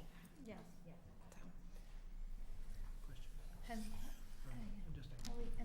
Sorry, I just want to, I guess I'm going to ask for work, and the rest of the board can decide or not, but we have an athletic uniform replacement schedule. Do we have a protective equipment replacement schedule? Because that should be done regularly, not as needed. It should be done, we should be ahead of before something breaks down that a student athlete is wearing. And it should be done, on that's not my job to figure out when, but we should have a replacement schedule for goalie equipment, baseball equipment, football, and those type of things that we can understand, and spend that evenly out throughout the course of a period of time. So I believe the concern is we hear a lot about reconditioning helmets, which goes to football and lacrosse, but we have heard from parents that things like field hockey and similar sports, things get pretty worn down. So do we have a reconditioning schedule for protective equipment in general across all sports? We can put one together. It is on something that we need on a need basis, and so something we can look at and create. Okay, so could we see what one might look like, and then the board can decide, but we certainly don't want to hear that children are taping themselves to their protective equipment in some sports and have new helmets in others. That's not the kind of equality. No, that would be the No, I think equality and equity we're discussing. protective equipment is. All right, if there are no questions, we will move on. Thank you, Mr. Manfredonio. Thank you. We'll move on to the high school, RC1. Mrs. Dunn.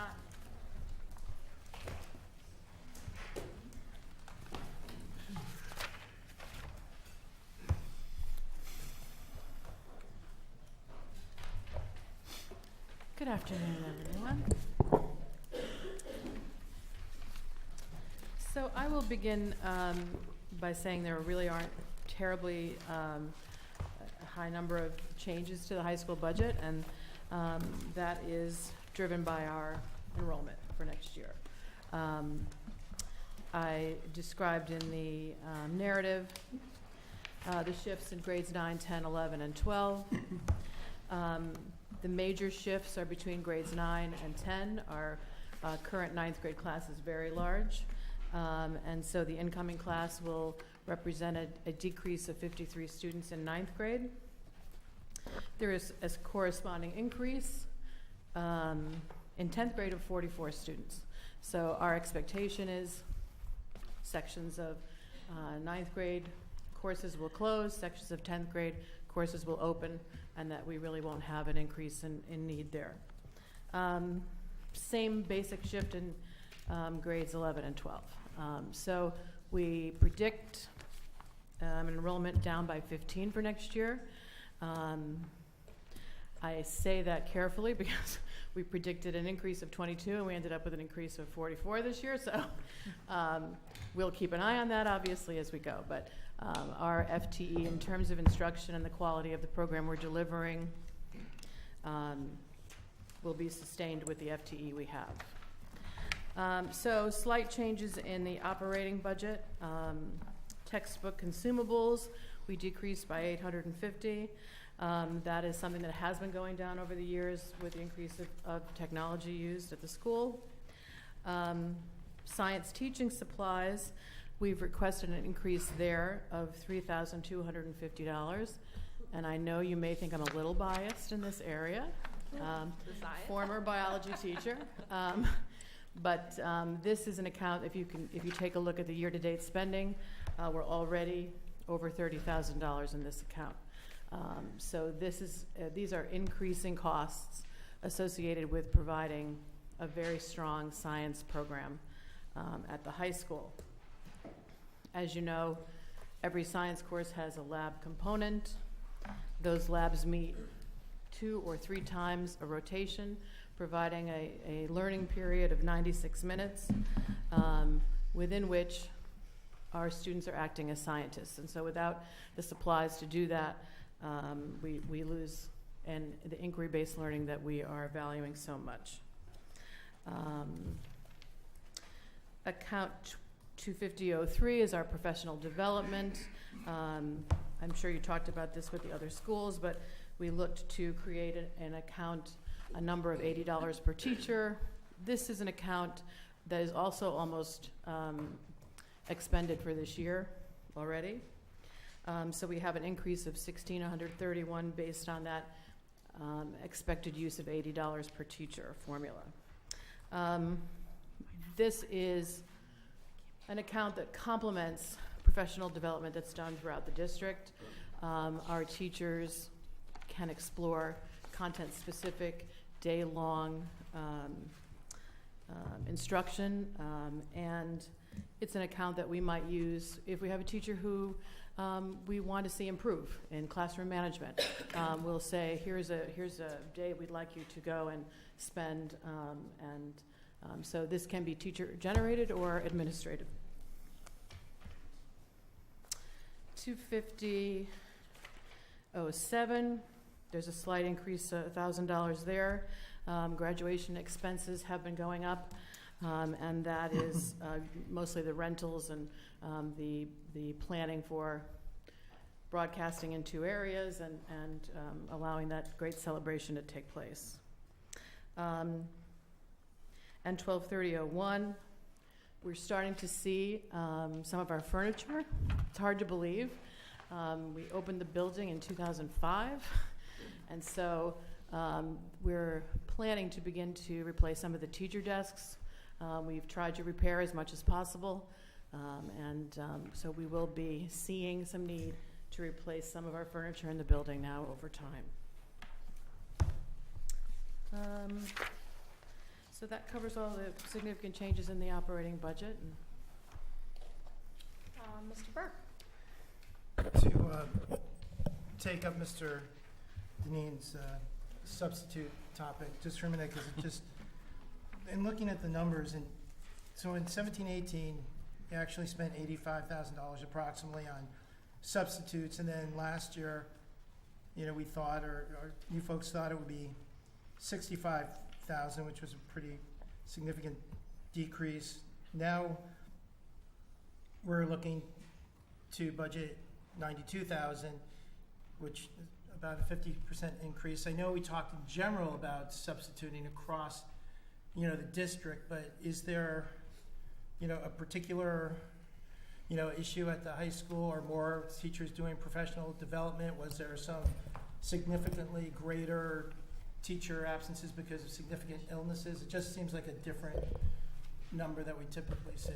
So all professional development of general education teachers is in my budget. I'm not really sure why. Professional development for special education is in Shirley's budget. I mean, the $65,000 budget number last year was obviously not a great number. So there have been significant absences that haven't hit the long-term sub-account. People have had illnesses of 2, 3, 4 weeks. They don't hit the long-term sub-account until it's 30 days. But it's been challenging. If I could, If I just, speak sorry. for a minute, just a follow-up. But you saw that it was 85 in 17-18. You must have thought for some reason it was going to go down significantly. And instead of going down significantly, it went up significantly, and now you're asking for more. So I'm just kind of wondering what's going on over there with the substitutes. Or in the finance department. A good chart to look at is on page 104 in the back of the book, which basically details all of the sub-accounts. And if I could, if you look at DHS, $68,795 is what we spent in 15-16. And then in 16-17, we spent $65,000. And then what Mr. Burke is talking about is that jump in 17-18. Yet we kept our budget remaining the same for 18-19. What I can say is it's at this time right now, really, we were for 17-18 is when we were establishing the budget. So we were running off of the numbers that we were, the actuals of 16-17, because the budget was established in October, and I really didn't have the October-November. But with that being said, we do see a spike or a jump in the middle school and Darien High School because that was the first time during the contract that we started paying teachers an additional $30 to teach a class. They were previously doing it, but it was a trade-off in the contract in exchange. We did put a value of that, about $20,000 during the contract negotiations, but at that time, we did not go ahead and increase it for the 20, not knowing necessarily how many people would be taking advantage and what the utilization is. But that being said, we do know now, and I think that we're correcting it. Unfortunately, as you mentioned, if you look at where our projected year end is for the high school, we're at 92,000, and then it's going up to 96. With Mr. Deneen, it said there's definitely is a creep. So I think that I can try and explain as much as possible, the incorrect budget that we established in 18-19, but I do think that where we are now accurately reflects that. But again, with that being said, it goes into what Marge was talking about, the monitoring and making sure that there's no abuse of the absenteeism. Just Mike, on that page 104, the header there reads 28. Yeah. Right. It should say it's for the current year. It should say 18-19. Okay. I'll correct that as we go forward too. But just you add in long-term subs, which I understand, but you're approaching $1 million mark a year. Yes. The only thing I could say, yes, absolutely. Long-term sub, the only thing I could say regarding that is that there's typically, when someone goes out on a leave, an extended leave for 6 months, then there'll be a salary recovery in the individual line items. So it's, when you look at the expense, and in particular at 16-17, it was so high at 812, but it was offset by a lot of salary and individual teacher accounts that were no longer utilized because they didn't have the sick time that was due to them, either for maternity or a leave of absence. So is it clear that the board concern is not necessarily long-term subs, because that's clearly defined, right, what a long-term leave of absence is? But there is a concern, as much as there can be, because people can utilize their contract in kind of the day-to-day short-term subline.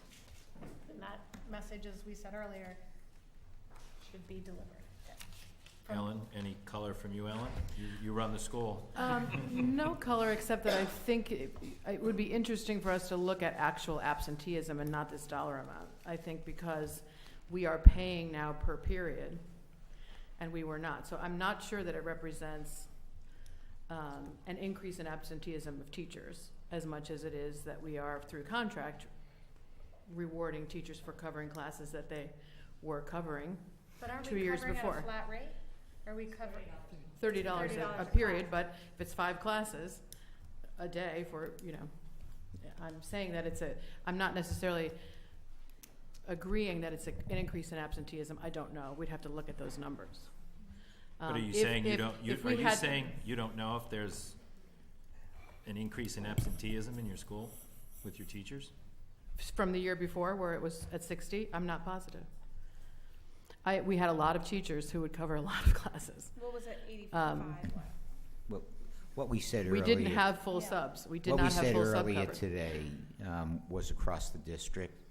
We seem to have a larger than other districts in numbers of teachers reporting absence for sickness, and correspondingly for personal leave. So I'm not sure with all due respect, I'm not sure it's a high school problem. Right. I think it's a district problem that needs to be looked at carefully. Any other questions, Mrs. Stein? More for Mike.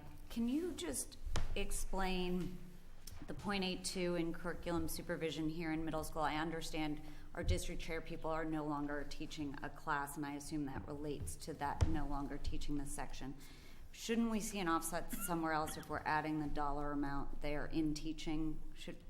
Where is the... No. So explain it to me. We're backfilling. Like, for example, we have sorry, we're backfilling the position. So we had someone that was a .2, that was a department head coordinator that was at Fitch. So moves from Fitch over to here, so we add the .2, the .22 goes into this one. But Fitch basically remains the same amount of staff, so the .2 is basically backfilled. Because they still need the teachers. Correct, you still need the 4 teachers. You still need the 4 teachers at Fitch, so you wouldn't necessarily see a deduct at Fitch. But Following why a do we little? see the 121? Is that, So we're moving in particular. So the way that it's established for curriculum supervision, we charge, DHS has math, English, social studies, and world language. Middle school has art and science. So what we did was we moved 3 of them, a .2, .2, and a .22, and a .2, over into this line. But then you won't see the offset. You will not because see, you're you won't see a deduct, right, because we're filling those positions. Now, what you most likely will see, and in particular Fitch, you'll see a decrease because of what the salary differential would be. DHS?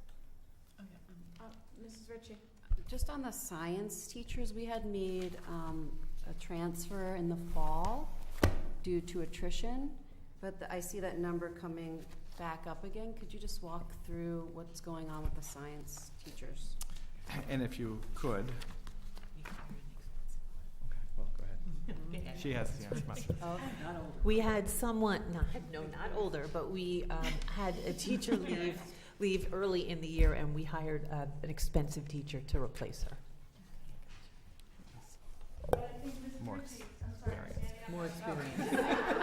And expensive. Very Is that 6% contractual increases? What is that 6% increase, right? That's what you're looking at? Well, what does it due to? Is it due to the hiring of another replacement science teacher and contractual obligations? Is that what the increase there? That's why you can change. Yes, it is. It would be the contractual, the 6% does look correct, but I can recircle with you at the next meeting just to confirm. I saw other hands, I'm sorry. Mrs. McNamara. Jumping down, police and fire service, a 27% increase. What are we expecting for next year? Yeah, if you give me a minute, says I. That's a big jump from, it just seems like percentage-wise, there's just more events, because I can't imagine that's their. But this isn't Right. events, correct? Or they're Well, not just athletic clarify events? what's driving that percentage increase?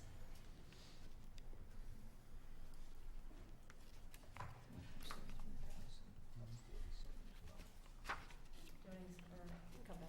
Yeah, if someone, I can. Page 22. Oh, yeah, I'm sorry. Line Line 50, 50? page 22.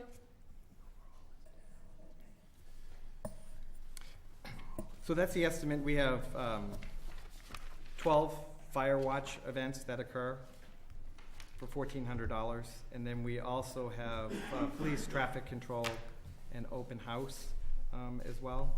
That covers, we're estimating $20,000. So that will roll up to $21,712. So those events you mentioned, those are non-athletic events? Those are non-athletic So events. graduation, open house? Correct.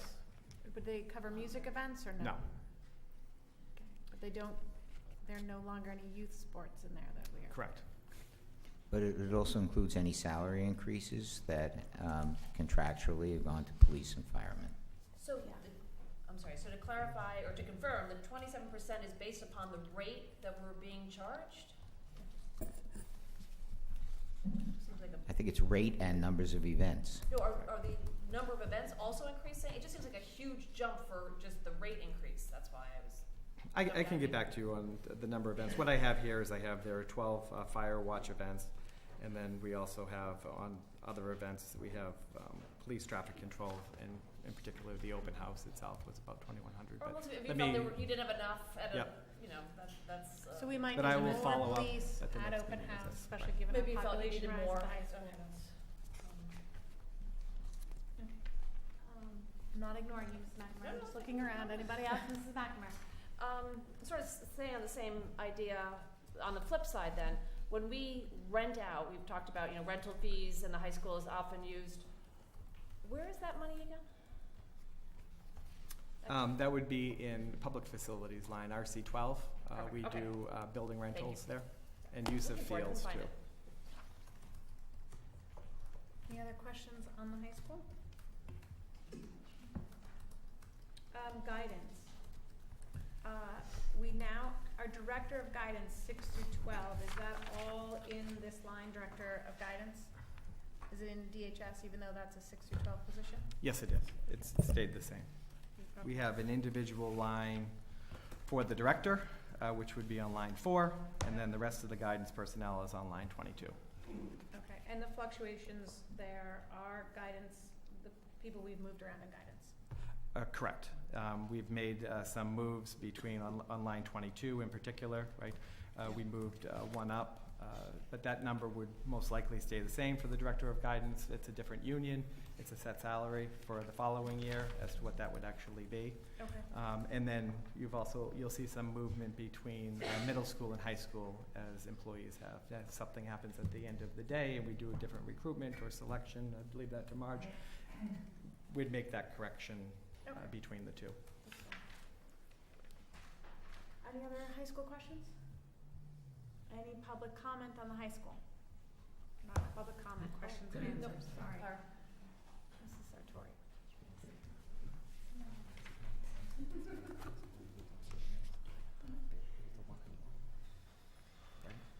I'll make this quick. Relating to your discussion about substitutes, a number of years ago, the teacher was expected to find her own substitute or his own substitute, and I think that changed. Well, I don't know if it was funny or not, but I think it kept the number down. I wondered if the changes had caused it to be sort of easier for somebody to be absent because they can get somebody on staff to cover for them, or they can get somebody, the school district will find the substitute for them. That's just a thought. That has that system changed to make it easier for somebody to decide to take a mental health day. It is a concern. The other thing is, a number of years ago also, I wonder if there's a morale issue because we did have a request that people who did not use their sick days put them into a bank for people who had catastrophic illnesses. So people were not using their sick days because they were entitled to them.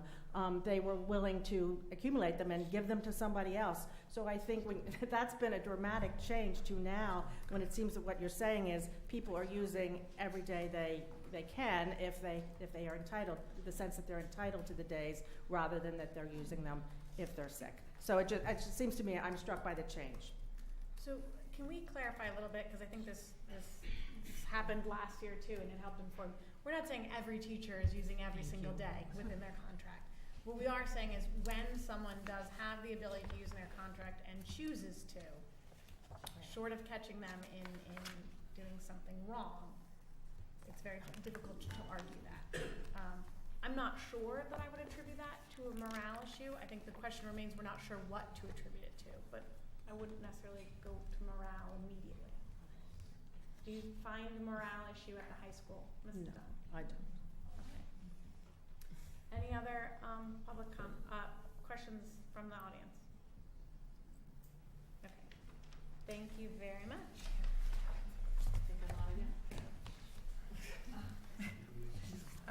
We will move on to Fitch Academy.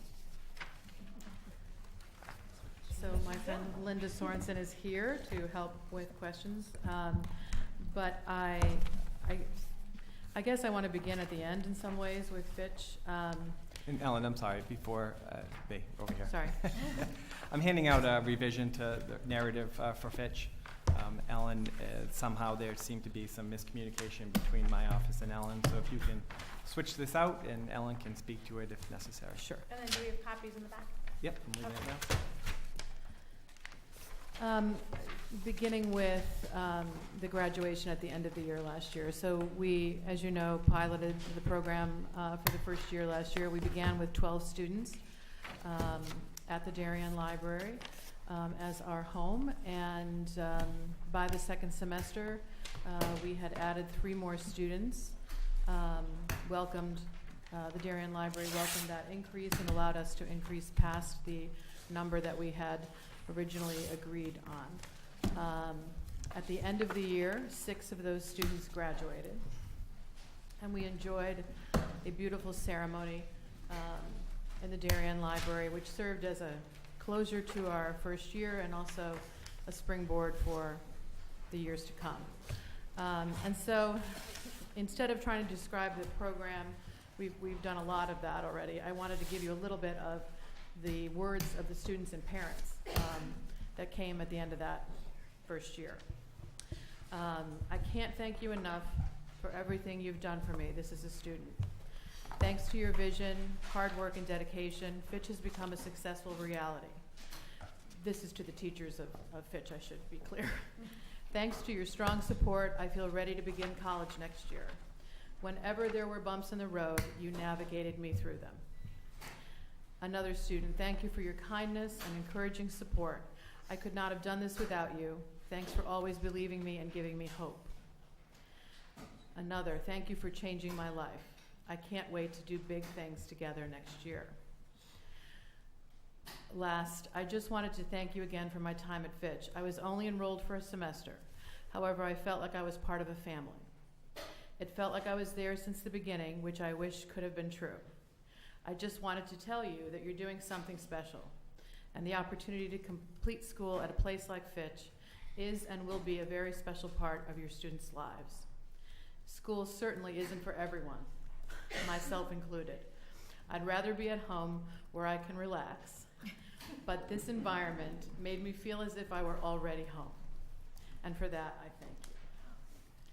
And some samples from our parents. Our hearts are overflowing with feelings of thanksgiving for the way you have loved and instructed our son. We know that there was no chance that he could have graduated without your inspiration, but we also know that he didn't become the thinker and student he is without your motivation.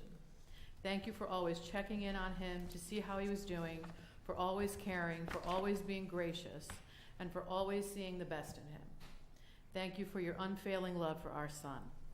You are not only extraordinary teachers, but also extraordinary people, changing lives and affecting the trajectory of these special kids. I could go on and on, but we're already running late. I know that Linda will never share that. I had to beg her to give them to me, so I just wanted you to know what a difference it's making. So in terms of planning for next year, we have, as I said, we ended the year last year with 15 students.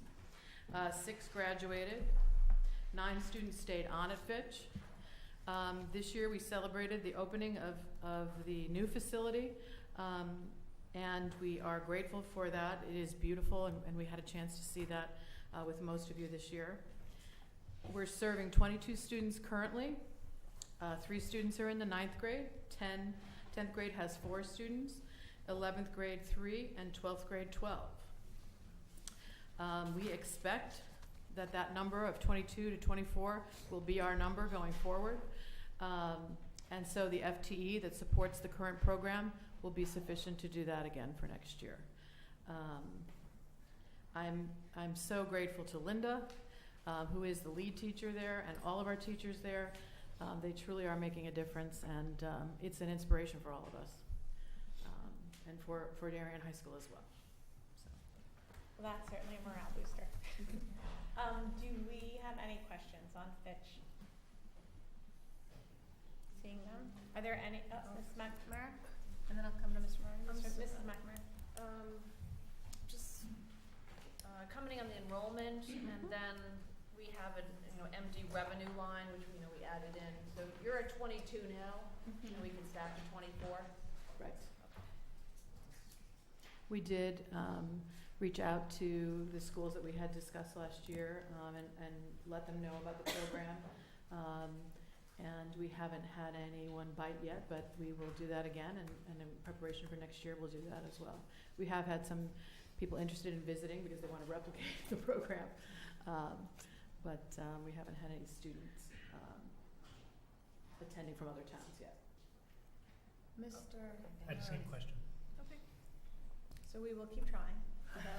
I think sometimes a proven track record is helpful in attracting students, and if that happens, it happens. If not, I think we're all proud to be serving our students very well. It sounds like we are filling it up just with Darien. That's right. Yeah. Yeah. Any comments or questions from the audience?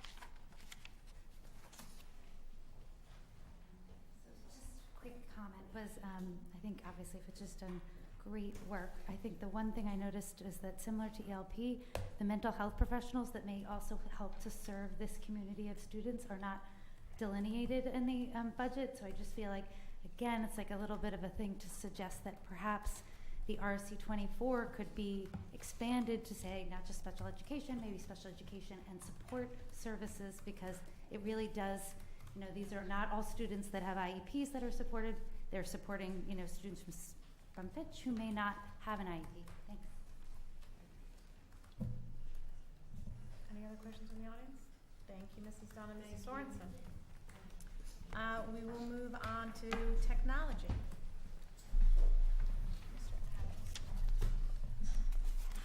For those following along, RC 15.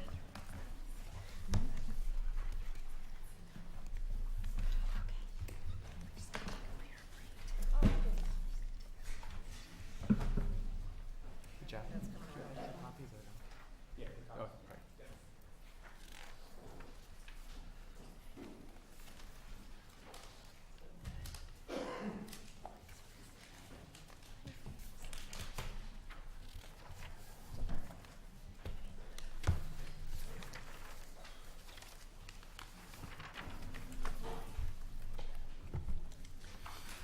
Mr. Adams, do you want to tell us what's coming around or what comes around? You got it.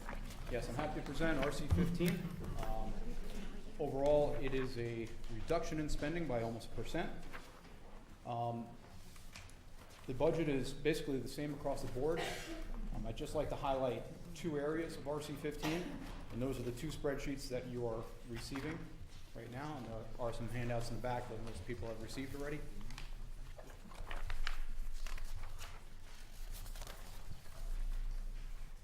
First one I'd like to highlight is the 013035 account, which is software maintenance. We see an increase of about 5.58%.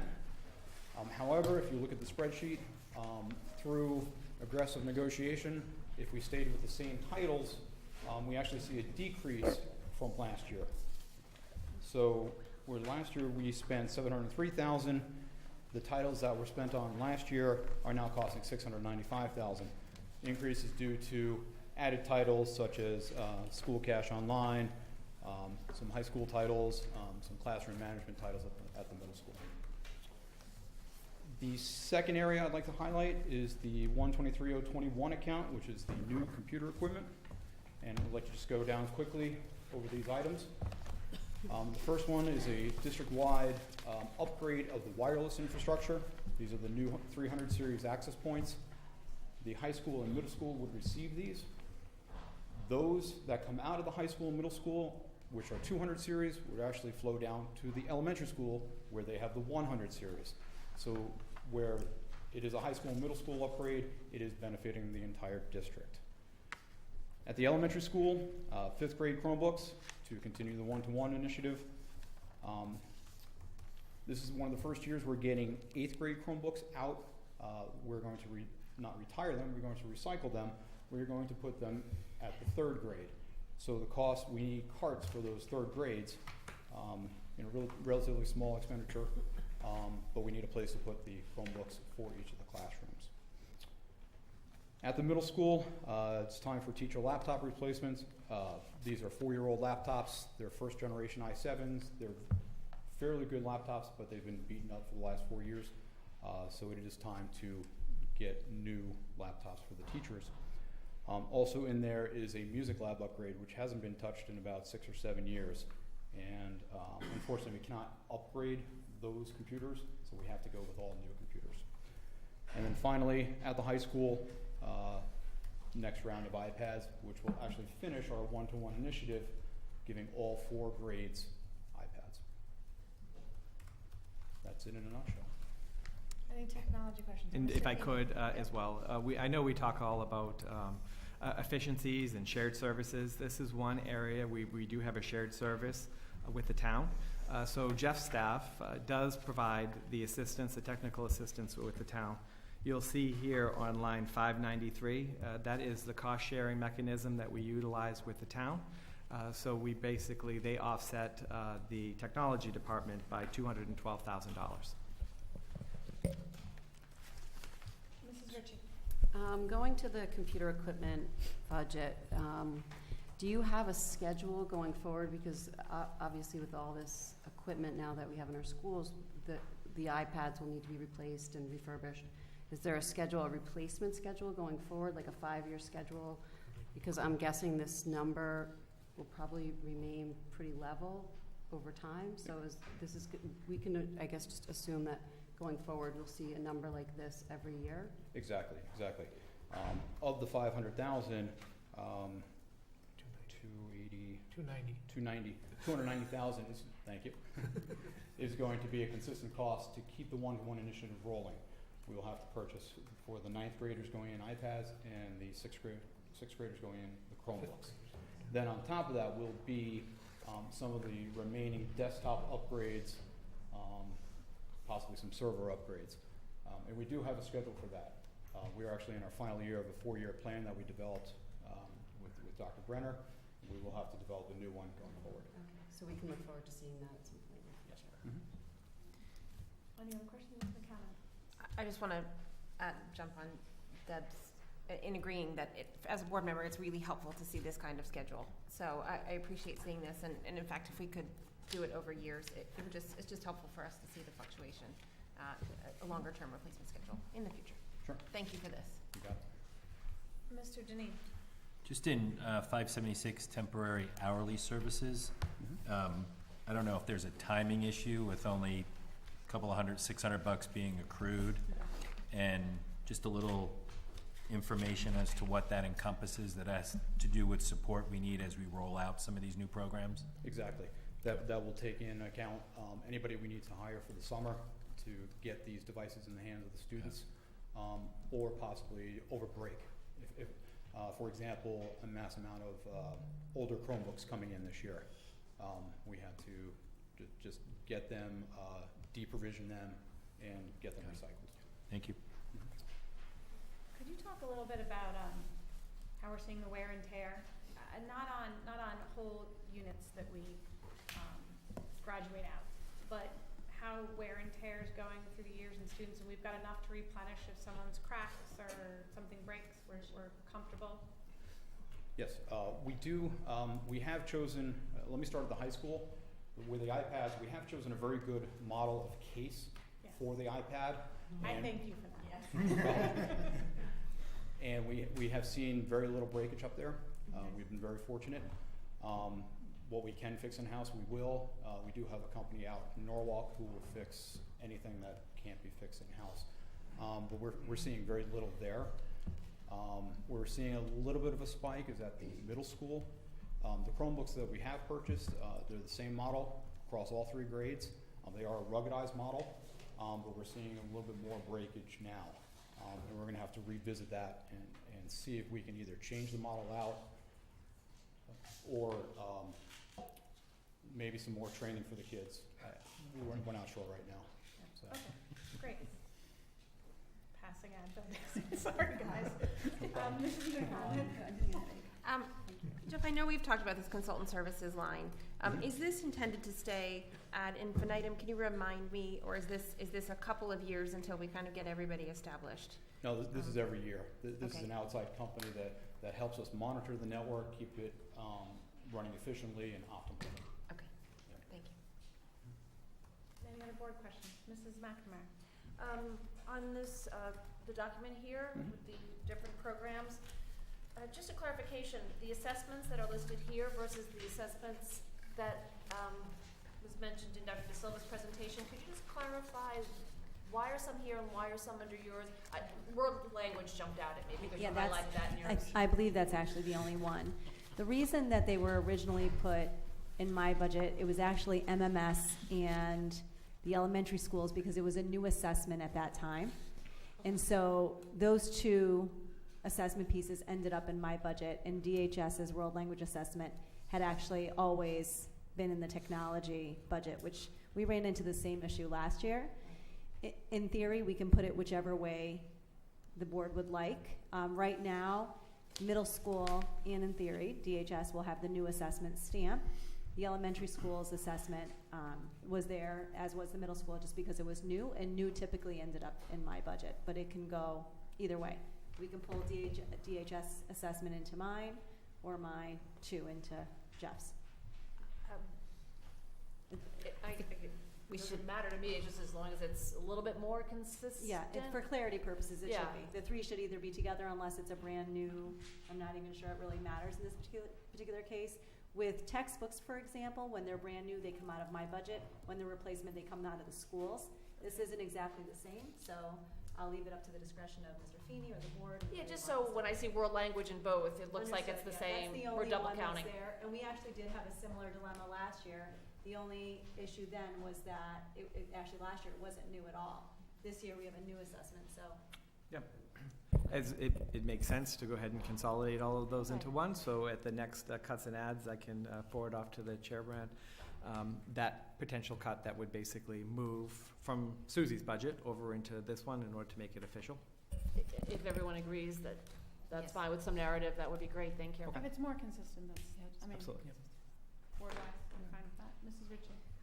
Curious what this HERO system is, school tardiness system? What, is it, do they? High school still there? I'd like to hear more about You heard that. about this? You have high schoolers and you haven't heard about No, this? we're Your not kids must tardy. be on time. It's What is this? We We're have to pay zapping for people kids to to be late?